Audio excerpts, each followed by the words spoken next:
안녕하세요. 저희는 그림과 디자인 팔아 먹고 사는 릭이고요. 네, 글 쓰고 작가 뒷바라지에서 돈 버는 수량. 네. 저는 이채은이고요. 15년차 방송인이고 미인 대회와 미스 코리아를 양성하는 전문 학원을 운영하고 있습니다. 네, 반갑습니다. 반갑습니다. 네, 네. 반갑습니다. 근데 제가 소개받을 때 그렇게 네. 들었거든요. 이게 지금 단아한 외모와는 다르게 되게 억척스럽다. 그게 어떤 표현이 잘은 모르겠는데 일단 네. 단아하시네요. 알아요. 네. 다 네, 아시죠? 네, 그럼요. 네, 잘 알고 있어요. 네. 그래서 약간 이 시간을 하면서 네. 억척스러운 게 뭘지를 좀 알아보면 좋을 것 같아요. 그렇게 길게는 아니고.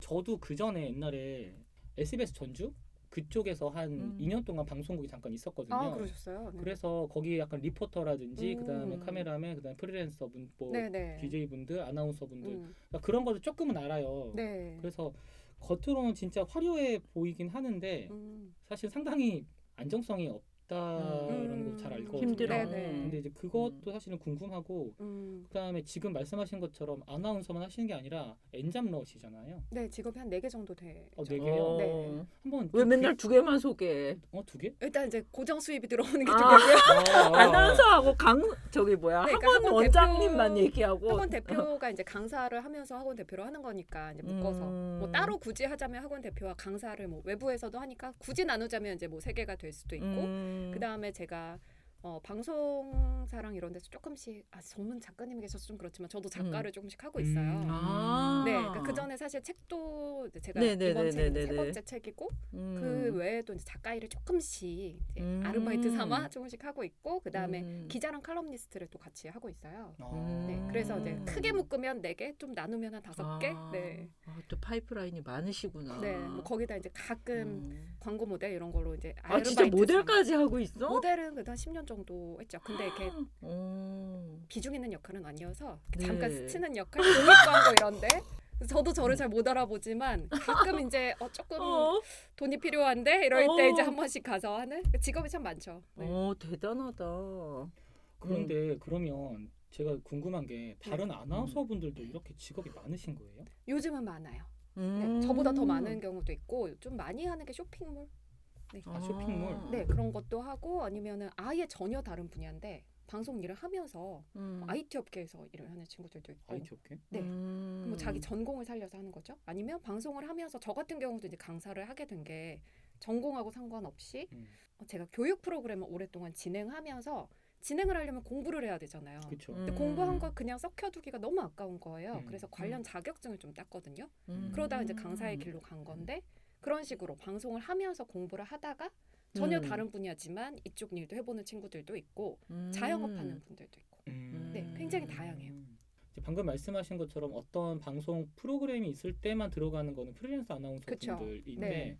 보통 이제 어떤 식으로 지금은 아나운서 쪽은 일을 하시는지 궁금합니다. 그러니까 저도 정규직 계약직일 때는 외부 활동이 안 됐기 때문에 방송만 했었고 그 이후에는 프리랜서인데 상주해야 되는 프리랜서였어요. 상주해야 되는? 네, 그러니까 뭐 9시 출근, 6시 퇴근 이게 있고 그리고 외부 활동을 하는 건 좋은데 회사 허락을 받고 해야 되는 그러니까 형태는 프리랜서지만 직원처럼 일을 해야 그러니까 되는 거의 프리랜서 느낌이 다만 없는데. 좋은 건 정규직 계약직일 때보다 받는 돈이 조금 더 높아지죠. 프리랜서는 회당으로 받으니까. 네, 근데 고용의 안정은 조금 덜 유지가 되는. 그렇다고 뭐 바로 그만해 이런 건 없지만 그래서 직원 같지만 직원이 아닌 프리랜서로 할 때는 허락을 받고 해야 되니까 그리고 방송이 무조건 주가 돼야 되니까 다른 일을 하려면 뭐 쉬는 날 하든가 아니면 업무 시간 외에 하든가 이래야 됐는데 지금 같은 경우는 방송은 이제 제가 좀 조정을 할 수 있는 게 고정 방송 있잖아요. 저희는. 그렇죠. 그러니까 뭐 그때 투입되는 거는 사실 그렇게 뭐 리포터 같은 경우에 뭐 그런 경우가 있지만 시간 조율을 해서 아직 마음대로 정하지는 않거든요. 그러다 보니까 저도 지금 이제 고정 방송이 있는데 그 시간대만 피하고는 이제 다른 일을 할 수 있죠. 특히 이제 더 좋은 거는 옛날에는 상주 프리랜서라 하더라도 프리랜서지만 내가 방송이 없어도 일단 출근을 해야 돼요. 사무 업무를 저희도 직장인이기 때문에 방송만 하는 게 아니라 뭐 문서 작성도 해야 되고 회사 여러 가지 일을 해야 되잖아요. 사무 업무를. 그런 것도 해야 되고 일이 없어도 일단 직원들은 회사에 있어야 되잖아요. 그렇죠. 네, 그런 게 있었는데 프리랜서로 완전히 바뀌면 방송 시간 전에 가서 뭐 준비 시간이 1시간이나 2시간일 경우에 가서 방송 끝나면 그냥 바로 옷 갈아입고 나오면 되거든요. 네. 그 시간이 훨씬 더 이제 쓰기가 좋죠. 그래서 다른 일을 하기에 좋은데 고정적으로 뭔가 하기 힘드니까 내가 좀 시간을 조정할 수 있는 자영업이나 아니면 강사 같은 경우도 미리 스케줄이 다 정해지잖아요. 그러니까 그런 일을 많이 하는 거죠. 그리고 또 하나 제가 듣기로는 되게 특별한 학원 하고 계시다는데 사실 그게 또 제가 궁금했거든요. 네. 어떻게 하시게 된 것이며 그게 이제 아나운서 하시면서 여하튼간에 사업을 하시고 계시는 거잖아요. 네. 그 얘기 좀 해주세요. 너무 하고 싶었던 라디오 방송사에 제가 딱 합격을 한 거예요. 오. 제 꿈이 원래 이제 라디오 아나운서여서 그래서 거기서 처음에는 이제 계약직으로 일을 하다가 프리랜서 바뀌었는데 프리 바뀌니까 너무 행복했죠 저는. 근데 선택을 하라 그러더라고요. 정규직으로 PD 겸 아나운서를 할래? 오. 프리랜서로 할래? 근데 모든 분들이 그래서 쟤는 무조건 프리랜서 할 거다. 오. 쟤는 정규직을 못 버틴다. 근데 정규직이 너무 좋은 회사였거든요. 그 회사가 네. 연봉이나 복지 혜택이. 근데 다 포기하고 저는 프리랜서를 하겠습니다. 오. 일단 월급이 2배가 올라가더라고요. 해당 페이로 바뀌어서. 네. 그리고 시간이 자유로워졌어요. 아. 그래서 너무 행복하고 그맘때 20대 후반이었는데 일이 정말 많이 들어오는 거예요. 네네. 저희가 뭐 지원을 한 적도 없고 저는 유명한 사람이 아닌데 어떻게 알고 일이 들어와요. 근데 그럴 때 너무 행복하지만 한편으로 불안해져. 이제 정점을 찍으면 내려가는 일만 남았나? 그리고 그때 생각에는 되게 어릴 때라 여자가 이제 30대가 되면 아나운서로서는 끝이 아닐까? 너무 웃긴 생각인 게 그때 우리 선배들 다 30대 잘 나갔거든요. 여자 선배들. 근데 왜 그런 생각을 했는지 모르겠어요. 그래서 뭔가 다른 걸 해보자. 투잡을 좀 해보자. 근데 그 전에 이제 제가 좀 광고도 좀 찍고 이러고 있었어요. 근데 그거는 이제 더 이상 저를 안 불러줄 것 같은 거예요. 왠지. 그리고 고정적인 이게 안 되고 제가 그때 더 그랬던 게 나이에 비해서 사실 이미지가 그 정도 나이면 이제 주부나 약간 아이 엄마 역할을 해야 되는데 그 이미지가 너무 안 나온다는 거예요. 결혼 안 했기 때문에 그런 게 안 나오는 거예요. 그래서 자꾸 메인으로 갔다가 서브로 밀렸어요. 그래서 이쪽도 나랑은 아닌가 보다. 그래서 선배들을 보니까 강의를 많이 하더라고요. 네. 저도 스피치 강의를 해야겠다 했는데 어리고 가뜩이나 이미지도 애기 같은데 되게 어중간한 상황이었구나. 네, 누가 저를 쓰겠어요. 우리 20대 여성 강사로 쓰는 거 그 당시에는 별로 없었거든요. 그렇죠, 맞아요. 그리고 너무 유명한 강사들이 아나운서 출신 강사들이 그때 많을 때였어요. 그래서 뭐를 할까? 처음에는 뭐 취업 면접. 근데 문제는 제가 아나운서 준비만 해봤지 취업 준비를 안 해봤잖아요. 그렇지. 몰라요. 취업 준비 한 번도 안 걔네. 해봤지. 저희 식으로 알려줬던 얘네가 너무 어려워해요. 그럴 수밖에 없지. 아나운서 면접은 제가 그냥 느끼기에는 면접만으로 봤을 때는 제일 어려운 면접이거든요. 스피치로만 봤을 때는 얘네가 받아들일 수가 없고 저는 얘네가 이해가 안 되는 거예요. 그래서 기업 교육을 갔더니 그냥 귀여워해 주시더라고요. 아유 어쩌죠 이 느낌이에요. 아유 그런 것도 할 줄 알아. 그래 돈 줄게.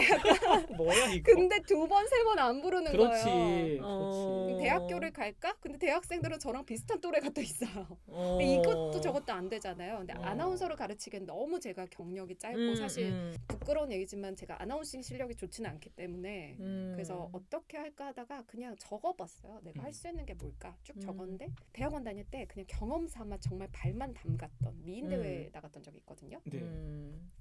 얘네가 스피치가 되게 중요한데 미스코리아는 그때만 해도 이제 미용실에서 준비를 시킬 텐데 얘네는 그것 때문에 미용실을 가긴 좀 그렇고 내가 스피치만 좀 봐줄까? 오. 괜찮을 것 같아. 그 대학생들만 나가는 거라 나이가 저보다 다 어릴 거 아니에요. 그렇죠.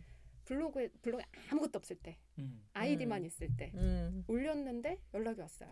근데 제가 그때 이제 같은 방송사 동기들하고 같이 이렇게 교육을 좀 기획을 하고 있었거든요. 커리큘럼도 만들고. 그래서 제가 이런 거 해볼까 했더니 보니까 또 각각 다 미인대 출신이에요. 어떻게 또 그렇게 모였어? 그 방송국에 많아요. 미인대 출신. 미스코리아 출신도 많고 뭐 미스 춘향 출신 있었고 저는 또 이제 제가 나갔던 대회 있었고 그래? 그럼 각각의 파트별로 나눠보자. 근데 이제 제일 그 당시에 먼저 했던 대회가 제가 나왔던 대회라 그 친구들을 제가 전담을 해서 교육을 했는데 1, 2등을 한 거예요. 와우. 생각해보면 저한테서 수상자가 나올 수밖에 없어요. 학원이 저밖에 없었거든요. 완전 블루오션 개척이네요. 그쵸. 그러면서 와. 처음에는 뭐 이런데 정말 빌려서 스터디룸 토츠 막 이런데 빌려서 쓰다가 나중에 뭐 연습실도 있어야 돼. 워킹도 가르쳐야 되잖아요. 제가 배웠죠. 모델학원 가서 배우고 뭐 메이크업도 배우고 이런 스타일링 배우고 이미지 메이킹 다 배우고 스피치도 조금 더 저보다 어린 사람일지언정 찾아가가지고 교육을 받았어요. 선배들한테도 교육을 받고 요즘 트렌드가 뭐지 특강도 다 다니고 그렇게 해서 공부를 하니까 제 실력이 좋아지더라고요. 그래서 좀 제대로 해볼까 해서 작은 이제 뭐 소호 사무실 2인용 그런 데서 시작해서 소호 사무실에 6인용으로 옮겼다가 14평짜리 오피스텔 옮겼다가 점점 커지고 있다. 한 20평짜리 이제 사무실 했다가 네. 지금은 이제 40평짜리 단독 이제 사무실이거든요. 와. 그렇게 조금 조금씩 옮겨온 건데 그렇게 하다 보니까 아까 말씀드린 것처럼 수상자가 한 5년 동안은 저희한테밖에 나올 수가 없어요. 학원이 없어요. 그리고 미용실하고 비교했을 때 훨씬 저렴한데 스피치나 이미지 메이킹 퀄리티가 미용실하고 비교했을 때는 네. 괜찮고 근데 메이크업은 요즘 애들 너무 잘하고 저렴한 데도 많고 그러니까 여기로 많이 오는 거예요. 그러면서 이제 2015년, 16년, 17년도에 미스 코리아 진이 나온 거죠. 와. 네. 그 3년 연속 진 배출. 그렇죠. 어. 네. 근데 이제 그때가 이제 황금기였고요. 여기서 이제 왜냐하면 그 뒤에 이제 경쟁자가 제가 하면 우죽순 생겼나요? 아직 근데 진을 배출한 곳이 없어요. 네. 여기가 아직은 1등이다. 네. 우리가 아직은 네. 탑이다 이런 네. 느낌. 아. 그 다른 학원들이 비슷해지려면 일단 진을 3번을 먼저 배출을 하고 와야 돼요. 그러면 이제 동률인데 저희가 선도 있고 미도 있잖아요. 네, 그렇죠, 네. 그렇죠. 그래서 이제 약간 그거의 자부심으로 신기한 거는 제가 전혀 다른 분야에서 유명해졌고 막상 내 본업인 방송인으로는 정말 인지도가 제로거든요. 근데 이것 때문에 제가 유명해진 거예요. 거꾸로. 네, 그래서 인터뷰 요청도 들어오는데 원래 하시는 일이 뭐예요? 저 원래 방송인이요. 얘기를 해야 되잖아요. 그러다 보니까 갑자기 섭외가 거꾸로 방송도 네. 많이 찾게 되는 어, 거예요. 이렇게 그래서 시너지 근데 효과가. 섭외도 전문가로 나가는 게 아니라 그냥 또 음. 진행자 MC로 또 됐어요. 음. 그래서 방송이 끊이지 않았고 강의도 이렇게 하다 보니까 내가 이렇게 하나하나 만들어 놓으면 이게 결국에 사람을 만드는 거니까 네. 퍼스널 브랜딩을 공부를 해보자. 오. 다시 또 공부를 했죠. 그렇게 해서 이제 지금은 퍼스널 브랜딩 학원으로 해서 미인 대회도 하지만 뭐 CEO나 정치인들이나 아니면 이제 연예인 좀 지망생이나 그리고 요즘 제일 많이 오시는 분들이 의사, 변호사, 네. 아니면 창업하시는데 어제도 수업했던 분들은 창업하면서 사업 설명회도 해야 되고 유튜브를 이제 개설을 하려고 하시는 분들인데 스피치랑 이미지 메이킹을 좀 배우고 싶은 거예요. 그리고 유튜브도 어떻게 브랜딩을 할지. 그래서 이제 그런 분들 강의를 하고 있죠. 이제는 아마 제 목표는 미인 대회를 제가 10년 넘게 강의를 했거든요. 그리고 이미 정점을 너무 초반에 다 찍어버렸어요. 그래서 뭐를 해도 만족이 안 되더라고요. 아니 초기 시장을 너무 개척을 제가 잘했어요. 그러니까. 작년에 저희가 미스 코리아 선이 나왔어요. 선은 처음이에요. 와. 그리고 축하드립니다. 전 지역에서 8명이 이제 지역 진선미가 나고 진도 2명 나고 선도 꽤 많이 나왔어요. 그럼 굉장히 좋은 성과잖아요. 그렇죠. 왜 이렇게 아쉽지 이런 생각이 드는 거예요. 어머. 생각해보니까 진짜 욕심이 제가- 하늘에 닿았어 아주 그냥 이거 엄청난 그러니까. 야망녀야. 아니 그래 생각해보니까 제가 또 진을 배출해도 그때만큼의 그 만족도는 그렇지, 아닐 것 같은 그렇지, 거예요. 그렇지. 그렇다면 이제 좀 다른 분야를 이제 해보자. 레벨업할 단계야. 그래서 요즘 하고 있는 게 이제 뭐 라이브 커머스 쪽 진행자들을 좀 양성을 한다든가 유튜브 하고 싶은 사람들 조금 컨설팅을 해준다든가 그런 식으로 이제 옮겨가고 있는 거죠. 지금 그러면 학생들 비중이 어떻게 돼요? 미인대 아직은 준비생 미인대가 하고 제일 나머지 많아요. 하고. 한 미인대가 한 60%? 그래 많이 줄었네요. 그 전에는 그러니까. 100%였다가 그 그러니까. 다음에는 한 90%? 분산 투자가 잘 되고 있네. 분산 그리고